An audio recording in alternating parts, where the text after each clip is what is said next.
De quoi? Voilà. Jacqueline, elle voulait tenir vous, mais c'est pas le même. Oh, 6 ans. Le coteau de Léon est très bon. Bravo. Alors, donc, les troupes vendéennes sont arrivées. Donc Stofflet, après avoir, Stofflet et La Roche-Jacquelin, après avoir chassé Beaupuy du château de la Touche, donc s'en va sur la gauche.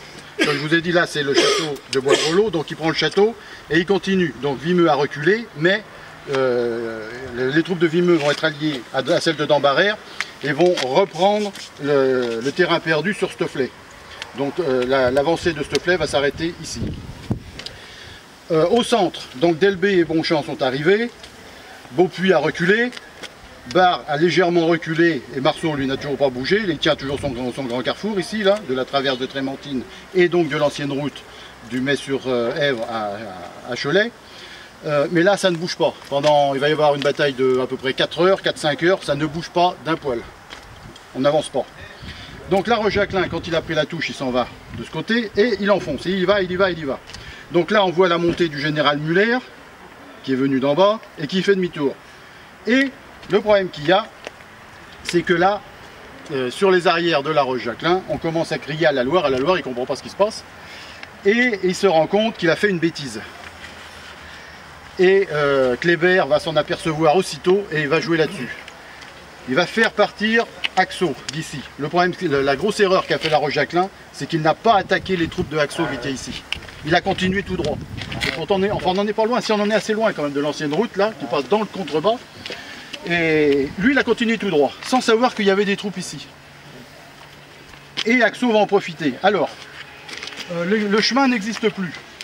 Il y avait un chemin qui partait donc derrière le château, qui traversait la 4 voies là jusqu'au village de la Treille. Il y avait un village qui s'appelait village de la Treille, à côté où il y avait 3-4 maisons. Et le sentier remontait jusqu'au bois Lavaux. C'est par là que sont passées les troupes d'Axo.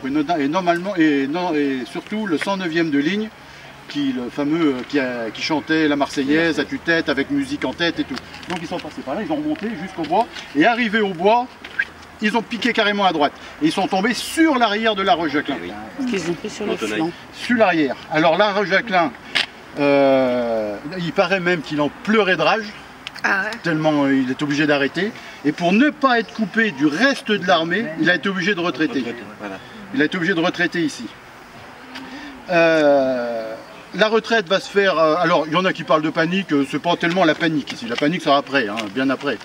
Il va retraiter quand même assez correctement. Stofflet, même chose, quand il va être reparti de chez lui, d'où il est là, il va revenir, même chose, de ce côté-là. Non, c'est... Il va revenir par ici, là, et même chose, hein, ça va pas être la panique. La panique va venir beaucoup plus tard, enfin, bientôt, après. Voilà, donc voilà à peu près ce qui s'est passé, donc, ici. Alors, la route passait donc derrière, là, juste derrière le château. Il y avait, juste de l'autre côté, il y avait 2 maisons, et ça remontait, et donc il a repris ici. Voilà ce qui s'est passé. Il savait qu'Axo était là? Non. Ah, il le savait. Non. Parce que là, eux, bon, parce que là, je vous ai mis les troupes de La Roche-Jacquelin, mais ils sont pas comme ça, parce qu'il y a toujours des Vendéens qui arrivent, hein. Il y en a toujours, hein. Donc il n'y a que des lignes comme ça, là. Mais les premières troupes, c'est les troupes d'élite chez la Vendée, c'est les meilleurs combattants. Après, un peu moins bien, puis après, c'est ceux qui se battent parce qu'il faut être là. Hein. Mais lui, Axo est tombé sur ceux qui étaient là. Et puis ils ont cru qu'une autre armée arrivait de ce côté, alors que c'était la même. Parce que le problème qu'il y a, c'est que quand ils sont partis de Beaupro, il n'y a pas eu de reconnaissance, ils sont partis à l'aventure. Hein.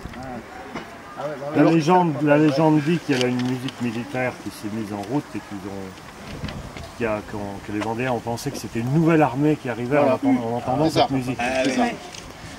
Et donc ça, c'est donc... donc la première erreur des Vendéens, c'est Delbé qui vient avec une seule colonne. La deuxième erreur, c'est La Roche-Jacquelin qui attaque pas Axo. C'est ce qui va coûter la victoire. Parce que, pour ceux qui ont lu mon article, que j'ai fait paraître il y a un mois, qui est toujours en vente, je récolte des chèques. J'ai appelé ça Cholet défaite vendéenne. Parce que c'est surtout pas une victoire républicaine. Oui, voilà. Ce n'est pas du tout une victoire républicaine, c'est une défaite vendéenne. Sans ces 2 erreurs, ils étaient vainqueurs. Bon après c'était peut-être mieux poussé pour mieux reculer, mais bon. C'est pour mieux sauter.